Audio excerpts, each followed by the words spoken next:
Hey, what's up guys? It's Apollo Uchiha here, back with the next part of What If Naruto Was Reunited with His Family. And yeah guys, before continuing this, if you haven't then please do leave a like and subscribe to my channel if you like the content of this channel. And without further ado, let's continue with our story. Our story continues. Kiba screamed as Gaara's hand continued to tighten. And though his teammates knew that Gaara was stronger than them, they wouldn't abandon Kiba. It just wasn't an option. Shino, feeling that a long-range assault would be smarter than getting in close, let his Kikachu rush forward, intent on draining Gaara's chakra as swiftly as possible. He hoped he could drain the deranged Jinchuriki before any permanent harm could be done to his brash teammate. What he didn't expect though were for his Kikachu to be engulfed by more sand, stopping their assault in its tracks as Gaara continued to look towards Kiba, never batting an eye at Shino's assault as his face remained impassive, and then a sickening crunch was heard. Shortly after that, Kima's scream intensified. Gaara had already broken his legs. This Hinata couldn't understand. If Gaara broke Kiba's leg, why not just kill him? It was obviously he could break all the bones at once, and that's when it drawn out to her. Oh god, he's torturing Kiba-kun. He's enjoying this. Her thoughts shook her to the core. Wasn't killing Kiba enough for him? Did he have to torture him too? A tear slipped down Hinata's cheeks for the first time since she upped her training with Kornai following Naruto's disappearance. She truly felt helpless. What could she do? Futon, Senpu, Senmatsu. The jutsu broke everyone's concentration and Gaara's attention as a swift spiral of wind crashed onto Kiba's, ripping away the sand surrounding him and giving the Kokigenin a few cuts of his own. Kiba was tossed through the air and once Hinata realized he just saved, she dashed forward, sliding across the ground as she caught him. Growling, Gaara turned to them, his hand raising as if mimicking his anger. That was his skill. No one escapes him. He had to prove his existence, and this was the only way. Before he could let his hands ensnare his enemies once again though, another jutsu interrupted him. Rinpon, Jujika, an X-shaped blade of sparkling wind crashed into the wall of sand that had come to defend him as Gaara felt his stomach clench in brief pain. He had been attacked, which only could mean one thing. There was someone like him on the battlefield now. Suddenly his bloodlust rose, permitting the very air in the clearing as a vicious smile broke out across his face. There was someone here. There was someone before him that could do it. They could make me feel alive. Gaara's hand stirred violently, reacting to his excited exclamation and shot forward in the swiftest charge his siblings had ever witnessed from it, and then it was stopped. An equally vicious wind had met the sand and the two cancelled each other out. That's when Gaara saw his enemies for the first time. There were three more shinobi standing before him now. One of them, the only male, looked absolutely terrified. Next to him was a woman with Rockland skin dressed in a seemingly battle-ready kimono. Her long black white streaked hair swaying in the wind behind her as she gripped her nagatana lazily at her side, her eyes closed. Then there was the tan-skinned female, her green hair falling over her forehead as her narrowed eyes bored into him. That is the one, thought Gaara, excited. Kill her! Kill her now! The voice of the Ichibi rang out in his mind, pushing more killing intent to the surface as Gaara fully intended to comply with the wishes of his quote-unquote mother.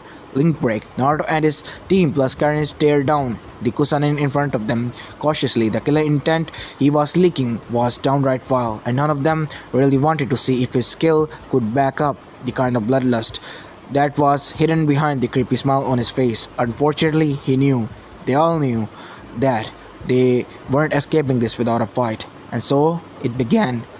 Tired of waiting and making them nervous, the Kusanin shot forward, catching Karen's off guard. The member of Team 7 thought they had been ready.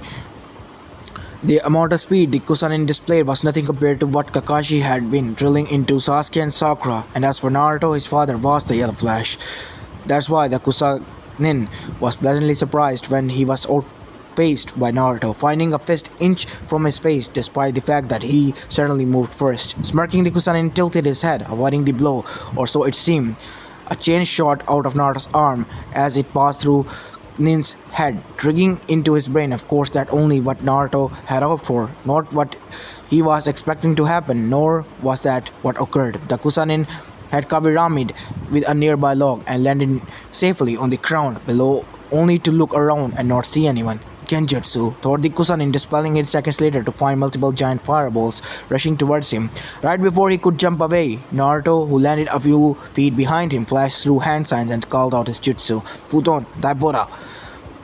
The wind turned forwards and thundered, reaching to the Kusanin in the blink of an eye. The shinobi jumped, leaping over the two attacks with ease, but that would be a mistake. Sasuke Flames and Naruto Wind met, crashing together briefly before the flames grew hotter, larger. They leapt into the air, more powerful than before, and engulfing the Kusanin within their skin, searing grasp. We get him? Asked Sakura, frowning at how easily her genjutsu had been dismissed. It had been a good one, a high C rank that would have handled any other Genin. This meant only one thing in her eyes. Their enemy wasn't a Genin at all. We can only hope, began Naruto, but I doubt it. Sasuke silently agreed. As for Karin, she would watch Team 7 work and couldn't believe what she was seeing. Three of them worked so well together. Highly surprising since they hadn't actually worked as a team in a while. Not that she knew that though. None of the teams she encountered in her own village had teamwork like that. Initially, she hoped to help them, but after seeing this, she knew she couldn't keep up with the pace they set. Their relationship must be great. They trust each other with their lives. I don't know if I can pull this off. Oi, dope, called Sasuke as they waited for the flames to recede. Next time, don't get in my way. You ruined my plan. Naruto snorted. What plan, Teme? If not for my Daipoda, you would have totally let him slip by for your fireballs. And you know it. Sasuke narrowed his eyes, obviously offended, as if he actually needed Naruto's help. You guys, this really isn't the time for bickering, Sakura intervened, trying to calm her two teammates. Karen's brow twitched. Or it could have just been a fluke, she thought, finding that explanation to be more believable than her previous one. Just as Sasuke was about to refute what Naruto had said, a chuckle snapped the group's attention to the branches above. The Kusanin looked down at them, his clothes slightly burned. Despite that, a smile was plastered across his shinobi face. My, you are all so well trained. This is better than what I have hoped for. Shall we see if you can keep up with me then, if I take things up a notch? Surely you won't mind, right? He didn't wait for a response. Blurring from their view, Sasuke heard Naruto grunt and looked towards him in time to see the blonde flying his way. He dodged and soon Naruto got his feet under him and skid to the stop a few feet behind the Uchiha before he blurred in kind, meeting the Kusanin head-on. Naruto followed around his attacks but the barest of margins, showing a grace Sasuke and Sakura had never seen from him as he and the shinobi traded blows. Naruto dodged a punch, replying with a swift extended kick, hoping to catch the Kusanin's foot and disturb his balance. The shinobi jumped and spun around, aiming a mid-air roundhouse kick at Naruto's face. Naruto dodged that as well, before grabbing the Kusanin's leg, spinning around and pushing him with an elbow to the ribs. The shinobi flew back and backflipped and then landed on his feet as Naruto rushed towards him. Along with Sasuke and Sakura, the Kusanin ran at them in kind. Sakura led with a punch which was blocked before she was thrown over the shinobi's shoulder. From there, she threw 3 shurikens and watched in frustration as her enemy spun around and swept them out of the air, while blocking a kick from Sasuke with his free hand. The Kusanin turned again, meeting Naruto's fist with his shuriken grip between his fingers. The clone popped, and out of the smoke came another Naruto, his open palm flying at the Kusanin's stomach. The blow hit home, and the enemy shinobi was pushed back a few feet as Sakura came up behind him. Her fist reared back again as she moved. Sasuke moved as well. The Kusanin attempted to Kavirami as Sakura's blow landed, but soon found that he couldn't. Forced forward, his eyes had just enough time to widen as Sasuke's hand glowed, electricity sparking around them as he stared at his enemies down with his Sharingan active. He used his eyes to predict not only my movements but his teammates as well. He knows I'd end up in these position moments before everyone else. Clever. Right on. Jibashi. Sasuke brought his hands to the ground and the lightning followed, arcing through it and tearing apart the earth as it neared the Kusanin and lit him up like a Christmas tree. The jutsu lasted for a few moments before the lightning died out and the Kusanin dropped to the ground, unmoving. That worked better than I thought it would, said Naruto. What did? So I asked the blinker. Slapped a chakra restriction seal on him after he popped my clone. He's one serious slippery bastard, you know. Not so slippery anymore, it seems, Sakura replied. Sasuke grunted in agreement. They defeated their enemy, but still something just didn't feel right. You can use seals without any sort of preparations. You really are something, aren't you? Maybe I will mark you as well. The enemy's voice startled them, causing the three Genin to jump away as the Kusanin crumpled body got back on its feet, his hair shrouding his face. You're still not dead, Naruto exclaimed in question. What's with this guy? The Kusanin chuckled again, though this time it was significantly darker than before. Of course, after all, the Kusanin trailed off as he looked up, his hair no longer covering his face. Team 7 visibly recoiled at what they saw. They'd seen that face before. He was in their history books, and they knew right then and that they'd gotten themselves into far more trouble than they'd been prepared for. Standing before them was the one and only treacherous snake of Konohagakure, Orochimaru. I'm immortal. Link break. We go back to Gaara. Gaara-san rushed forward and the green-haired Takinin leapt into the air, where she proceeded to spurt wings. Hinata and Shino were shocked, flying over the sand as her female teammate spun her Nagita in front of her, generating a massive wall of wind that stopped the sand in its tracks. The flying Takinin swooped down at Gaara as her voice invaded Hinata and Shino's mind. Name's Fu. Wouldn't usually help another team considering what's going on in this exam and all, but I don't think anyone deserved to be taken out the way he was going to kill your teammate. Not in this situation. I mean, really. There wasn't even any information on the line and, well, I'm rambling, aren't I? Whatever.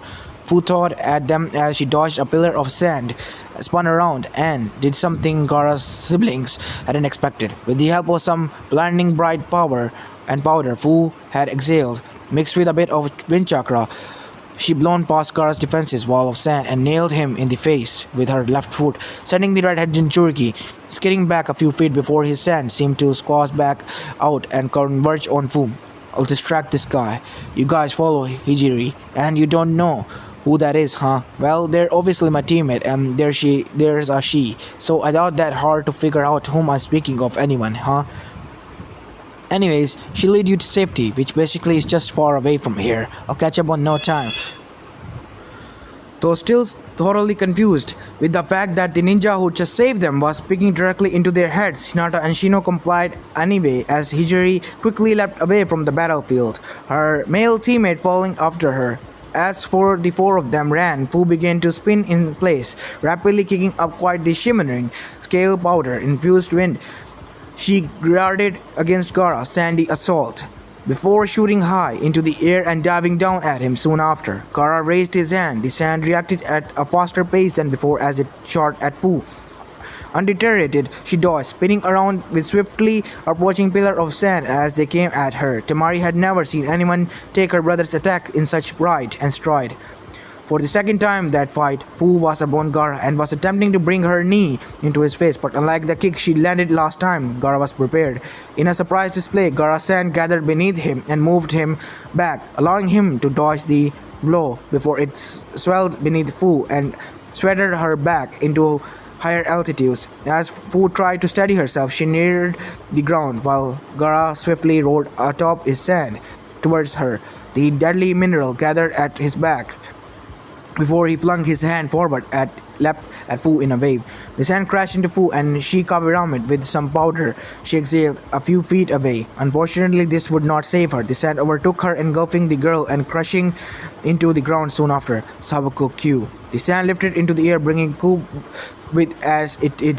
Gaara raised his hand and then clenched into a fist. Sabako Soso. The sand squeezed, blood splattered across the ground. Link break. Hijiri lead her teammates Hinata and Shino, who was carrying Kiba and Akamaru, through the trees. They made good time and had already put a good distance of themselves between themselves and the team from Suna. Suddenly Hijiri stopped. This should be good enough, she said before her tone was calm and collected. Is your friend going to be alright? Asked Hinata, worried for one of them people who saved it. Not sure, Hijiri replied simply as she turned to them, her eyes still closed. Hinata found this quite odd. That's why I plan to go back and make sure she's quite okay though. She requested I do so anyway. When did? She spoke into my mind. Hijiri told Hinata before the shy Yuga could find and finish her question. She told me you guys to follow me the same way, right? Shino nodded. What was that? If you do not mind me asking, Shino inquired, carefully setting Kiba into a thick branch as Hinata stepped over the inspector. His injuries. Oh, that's just Fu's transmission technique. Let's say just It's just a side effect of Wu's condition, a very useful one. Hinata could only amuse and assume the wings were another side effect. Stay here, please. I will go assist Wu and then we'll come back shortly after that, said Hijiri. She sounded so sure of that, as if she knew they would escape Gaara's clutches. Hopefully your friend will be okay. And with those words, Hijiri leapt away from the team, moving faster than before, and much faster, to get towards Wu. Link break. Orochimaru, Naruto breathed out, less confident in the team chances than he had been moments ago. I should have known the enemy wasn't going to give it all the second time around either. He had more bloodlust than Zabuza. What the hell had I been expecting? In the flesh, replied the ex-Konoha shinobi as he ripped the skin of the dead Kusagakure's Genin off of his face. The action alone seemed to change Orochimaru's whole presence as the battlefield. His killer intent spite, a cold tingle spot up the back of Naruto and his companions as the air seemed to weigh down on their shoulders, then forbidding and dread. What do you want? Asked Sakura, mentally cursing herself for being unable to prevent her fear from leaking into her voice. Why did you attack us? Orochimaru grinned, and they all took a step back. That's simple, smirked the Sanin. I want Sasuke-kun. But first, I really like to see what else you all can do. I didn't expect this team to be so trained. Well, even dear Sasuke-kun is farther along than I could have hoped for. Naruto grimaced. I'm not letting you touch my teammate, challenged the blonde Jinchuriki. He hadn't wanted to pull out all the stops here, no matter what happened, but now he didn't think he had a choice. Orochimaru chuckled. You're amusing. You think you have a choice? Without warning, the Sanin shot forward, and Naruto replied in kind. We go towards the Hokage Tower. Kushina, Anko, and the group of Anbu they collected raced through the forest. Kushina led the group desperate to reach her son before Orochimaru could do anything to them or his team. There had been nothing that led Kushina and Minato to think Orochimaru would go after their son except for one thing, and it was one of the three things that truly mattered to Orochimaru. Being able to learn every jutsu in existence had been the snake's dream, and what Genin in the forest had a metaphoric cheat sheet to make that possible. The answer to that was simple: Sasuke Uchiha. The young boy possessed the Sharingan, and that was all the evidence any one of them needed to know what Orochimaru was thinking or doing in the forest. That's why Kushina was worried about her son. He was Sasuke's teammate, so if Orochimaru found Sasuke, he will eventually find Naruto. Just the thought of that traitor finding her son made Kushina pick up her pace, until a pillar of malevolent red chakra shot into the air, filling the forest with its powerful aura. The chakra pervaded the air and filled even the Anbu with fear. It was filled with loathing, malice, and killing intent that would make lesser men commit suicide just to escape its reach. And its reach was far. That was the chakra of Kyuubi. No! Kushina whispered, and then she took off, rushing towards the pillar of malevolence, and adrenaline pumped through her veins. Fear was the driving force behind all her thoughts, all her actions. Not fear for the village, no. She didn't care about them. This was fear for her son. Link break. 20 minutes before the Kyuubi's chakra was released, Gaara held Fu in the air, prepared to end her life. He spoke, Sabuko Soso. The sand squeezed, blood splattered across the ground, but the blood was not Fu's. Gaara put his hand to his chest, and his siblings looked up wide-eyed. Pulling away from his chest, he looked down at his palm. It was covered in bright red. Looking from his palm into his chest, he saw that long cut across his pectoral. His chest was ripped open, and the edge of the torn cloth was dyed red, the color spreading. It did not take long for everything to click of the crazed Jinchuriki. He was bleeding. He has been injured. Blood. It's my blood. The person was a threat to his existence. My blood. He wouldn't exterminate them. I'll kill you. Gaara roared as he glared at Fu. She was covered in a red cloak of demonic chakra. Two sets of wings were on her back, but only one of them was not made of the oppressive energy. The chakra had blown away his technique, while she replied with one of her own, leaving Gaara to bleed. It had happened so quick he hadn't even seen what hit him, and the technique had been so powerful that it had breached his layer of sand armor. It hadn't taken such an attack without it. Gaara, doubtfully, he was surprised. The cloak surrounding Fu was reminiscent of a beetle. If the wings she spotted before weren't a clear enough indicator for the Ichibi to who his Jinchuriki was doing battle with, it was clearly clear now. Well, see about that, countered Fu as she sped towards Gaara, speaking before and appearing before him in a blink of an eye.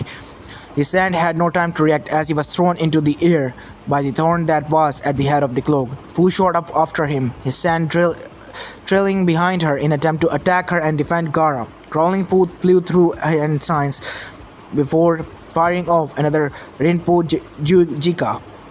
Snarling, Gara knew his sand would not catch up with her, let alone catch up to her jutsu in time. Taking the hit, the Jinchuriki used the Kavirame technique, switching himself with some of his sand at the ground level before he quickly covered himself in a ball of sand.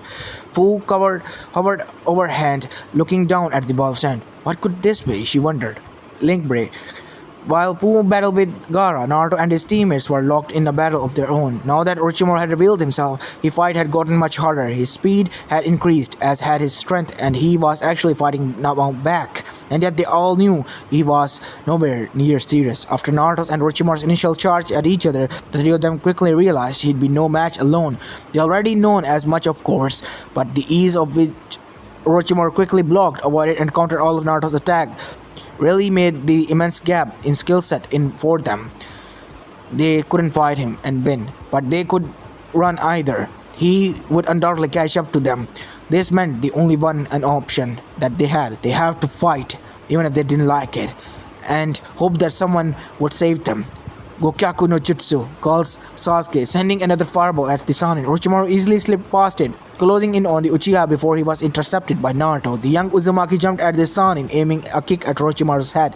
Blocking the kick, the Sannin was surprised to see Naruto twisting his body, his other leg coming around in an attempt to impact the back of his skull. Smiling, Orochimaru ducked and prepared to counterattack until his instincts told him he needs to dodge. Using his superior speed, Orochimaru leapt forward and avoided whatever the Genin had planned. Looking back, he saw Naruto's open palm strike the ground as the boy cursed briefly. He just brushed off my Gaike like it was nothing, thought Naruto. Damn, that was my most unpredictable attack too. Well, almost. Standing up straight again, he rushed forward, flanked by Sasuke and Sakura. This time Sakura was the first to strike, throwing out a first aim at Orochimaru's face as she tried to bring her leg into his knee in hope of throwing off balance. Orochimaru grabbed her fist, tugged and threw over his shoulder. Mid-air, the young Konoichi grabbed fist full of shurikens from her pouch and whipped them at the Sannin as Sasuke and Naruto ran at him. Smirking, Orochimaru ducked beneath the shurikens, letting them fly towards the two of the Team 7's teammates. Not surprised, Sasuke and Naruto plucked the weapons out of their ear and pocketed them, brandishing a kunai now. The Uchiha aimed for Orochimaru's head. The traitorous snake dodged the blow, tilting his head, which enough for the blade to sweep past his cheeks. Then his neck extended, and his head shot towards Sasuke's neck. Caught off guard, Sasuke didn't have time to try and avoid whatever it was Orochimaru had planned. Luckily for them, Naruto had his back. A chain flew from Naruto's arm, approaching the Sannin's head rapidly. Orochimaru weaved around the chain before retracting his neck, taking a step back while he prompted vanishing from sight, leaving Naruto's chain to fly towards the unsuspecting Sakura. After being thrown, the young Konoichi had regained her footing and aimed the back at the Sannin for behind, much like the last time. This result round was far less pleasing, though staring down a sharp chain was definitely something she could do without a doubt. Thankfully for her, Naruto made the chain vanish before it could cause her harm. The four Genin looked around, examining their surroundings as they searched for their opponent. Slowly they drew near one another, regrouping back to back in the hopes of converging from one another. It seemed as if Orochimaru had left, but they knew he was still here. They could feel the killer intent. The problem was that Sannin's intent could only be described as omnipotent and present. They could feel it all around them, with no specific location to give Orochimaru away from the four Genin, as the Genin couldn't pinpoint him exactly. What now? Asked Sakura as she hefted a kunai, ready to strike at the moment noticed. The question was if that moment would be enough to save her, to save them. We continue to do what we have to do, and we were doing. We have no other choice. Obviously, he's trying to toy with us, albeit more seriously than before. Naruto replied as he crouched down, his legs ready to spring him into action. Sasuke grunted in agreement as he gripped his shuriken in the pouch. Certainly will be dead by now if he wasn't, started Karin as she tried to stop her, trembling. Indeed, that voice didn't belong to any of them. Trees fell to the ground as something long and sharp sliced through them. like butter. Sasuke, thanks to his eyes, was the first one to catch the gleam of metal, shouting to his companions to jump. They all looked to the air just in time to miss the blade for the frighteningly long sword. The blade continued on the slicing through more trees. At some point, Sakura frowned before a lock of arm. An alarm spread across her face. Looking up, she saw exactly what she feared. The trees in this forest were tall, so tall that the first sign of any branches was at least a good 50 to 60 in the air, and the trees were taller still. There inlaid their problem. Orochimaru had just cut down a good portion of trees that were now falling towards the four of them. Dodge! Sakura screamed as she shifted her weight mid-flight, setting herself up on so she could easily move past one of the falling objects and trees. The rest of her companions did the same, and soon the four of them were actively dodging the falling vehicle. Unfortunately, that exactly what Orochimaru wanted. Sanin Dajushu. Snake upon snake came after them from left, weaving through the trees with ease and alarming speed. Shit! Cursed Naruto as four clones burst to existence. His clones reached for his friend as she grabbed the hands of the clones close to him and let it throw him higher. His other three clones attempted the same with his companions. Two of them made it to Sasuke and Karin, but the one attempting to make it to Sakura was bitten by a snake, dispelling. Sakura! Yelled Sasuke as he dispelled the Naruto's clone by very forceful, using it as a stepping stone. Flying through the air, he tackled Sakura out of the path of snake. Unfortunately, they now had no saving grace from the trees. The many trees. No! Screamed Naruto as he and Karin clearly heard the collapsing canopy. Panicked, the blonde Uzumaki swiftly shifted his body so he could get a better look at the trees below. For a moment there was nothing, but then he let out a breath he hadn't known he was holding when the trees at the top of massive ball caught fire. Karin and Naruto was shifted their weights to allow themselves to fall faster, and soon enough they were landing next to the ball. Orochimaru was nowhere in sight. Not that they would even think that was good, so they thought that this was a good time to reach their companions and hopefully inspect any wounds. They knew that being on guard against an opponent of his caliber would be not any good. Are you two okay? Karin inquired, leaning next to Sasuke and Sakura to see how badly they were injured. Neither of them had any serious-looking exterior wounds. They were no blood, nor were they any cuts. Unfortunately, that didn't mean the two of them were okay. Sasuke spurred a few burns, probably from being too close proximity whatever jutsu he used from Katon and being crushed. The young Uchiha was also favoring his right arm as he kneeled, his breath ragged and short. I'm fine, he lied, standing slowly to his feet. He knew they couldn't afford any of them becoming dead weight. I twisted my ankle when we landed. I sprained. My left hand is swelling too, she admitted. She used her hand to shield Sasuke from a tree right before he could cast his jutsu. Do you know enough medical jutsu to help? Naruto asked, his tone grave. He knew how bad the situation was now, as if it hadn't been disastrous before. Now this was far worse. No, Sakura admitted, frustratingly biting back the regret and shame she could feel trying to make it herself. If I hadn't been so obsessed with Sasuke, maybe I could have. It shouldn't have taken her the long to truly realize how foolish she'd been for trying to garner Sasuke's attention so religiously, and she knew it. That's what made it hurt all the more. Not a greatest deed at her response, but not nonetheless. Their battle potential had just dropped drastically. Karin hadn't been able to keep up with them before now, so with Sasuke, no matter how much he liked to deny it, and Sakura down, then only left one of them able to fight. If Naruto was the only one left, he doubted he'd be able to hold Orochimaru's attention for long, since the Ganin became bored and decided to kill them. Nonetheless, no. The young Uzumaki knew even then they need a miracle, or at least some way to get the rest of the Team 7 back into the fight. I can't fight, voiced Karin, causing the three downhearted companions to look up her way. You know medical ninjutsu as well? Asked Sakura, hoping and prompting Karin to shake her head. No, she responded, but the Uzumaki clan always has some special chakra. You could say it's fairly potent, full of life. Mine a little more so than others. It's going to be a bit weird, but this can work. It'll heal you. What will? Karin looked to Sasuke at that. Biting me. My chakra is special that way. If you bite me, your wounds will heal up. If you take a bite of time. But as long as Naruto can at least hold Orochimaru off, then you can get back into fight. The three of the Team 7 members looked at each other, briefly unspoken understanding passing between them, and with a nod between the three of them, Sakura told courage to do it. Rolling back her sleeves, the Kusako no Ichi let Sasuke Sakura begin the healing process as Naruto stood up and dipping his hand into the kunai pouch. This could work. But if we're going to have a chance at this, I'm going to have to use that. Not like I have any other choice. All I've currently got left that has any chance of working, thought Naruto with a scowl. This is my last, no, our last chance. Standing protectively in front of his five clones, his friends' five clones popped into existence. He didn't need to wait long for his opponent. Orochimaru appeared before the boy, seemingly just coming into existence, but that was not the case. He just been far too easy for Naruto to see, even with the naked eye of the shinobi, who've been trained to emphasize and notice high-speed movement. The Chunin and the Sanin chuckled to himself as he walked forward, his eyes never leaving Seven, coming to stop mere feet before he spoke. You all have put on quite the show for me, I must say.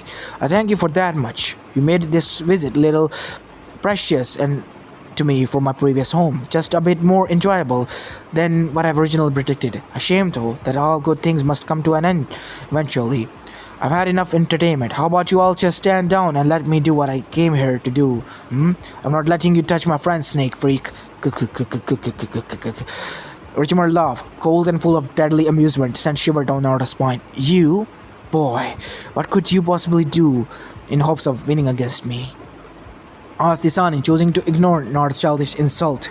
This came the young Uzumaki's reply, his eyes narrowing as his clones leapt forward towards the Sanin, pushing themselves as they moved at their absolute fastest. With a sadistic grin, Orochimaru greeted them by popping one of them out of existence before dodging a kick from the head as he blocked a punch to the abdomen with a skillful placed elbow to dispel the clones on contact. Chains shot out from the fear arm of the clone that Orochimaru allowed to take his back. The quarter of the chakra weapon raced forward, intent on impaling the Sanin as Orochimaru suddenly dropped to the ground, sweeping the clone that had tried to attack him to the front of his feet. The chain passing swiftly overhead, Orochimaru didn't stay low to the ground for long enough. He quickly leapt to the back and left. The clone that had tried kicking him now rushing his way, brandishing a kunai as it flickered three shurikens the Sanin's way. Smirking, Orochimaru dodged one with a tilt of his head, allowing the weapon to bury itself into the cranium of one of the other two Naruto clones, dispelling it. Surprise attack won't work, commented the snake as he plunked the remaining two projectiles out of the air. You should know that by now, he added, catching the clone's kunai between his fingers as it attempted to stab him before driving the shurikens into his stomach. The clone popped and Naruto and Orochimaru turned around to deal with the last of the clones before his finally trained ear caught the sound of faint hissing from the incoming bunchins. Smiling at Naruto's deviousness, Orochimaru leapt back, the clone exploding forceful enough to knock the Sanin off balance. The Sanin couldn't help but smiling to himself again. He never would have expected a Ganin to have access to any explosive notes that were even half as powerful as that. Not finished with the assault, Naruto flickered the hand he'd been keeping in the weapon pouch. A kunai darting towards Orochimaru's head soon after. It moved through the air faster than any other projectile Naruto had thrown thus far. Yet Orochimaru still dodged it. Despite that, there was something peculiar about the kunai. Something Orochimaru didn't notice due to the various factors. The speed the kunai was moving, the smoke from the recent explosion, and the angle of the kunai is correspondence to the angle of the Sanin's body. The Sanin had three prongs. The kunai had three prongs as Orochimaru set his gaze in Naruto's direction, intent on seeing what the boy's next move would be, all Sanin saw was a bright flash of white. Effusion! Naruto's cries rang out through the clearing as he appeared in a white flash above Orochimaru, Harishin kunai in his right hand, while his left was encased in chain meeting a few inches ahead of the fingers, in a very deadly point at his thrust into Orochimaru's body. As this is where I'm going to be leaving this part of, guys. I hope you like this one, and if you do, please leave a like and subscribe to my channel if you like the content of this channel. As this is Apollo Uchiha and I'm signing out.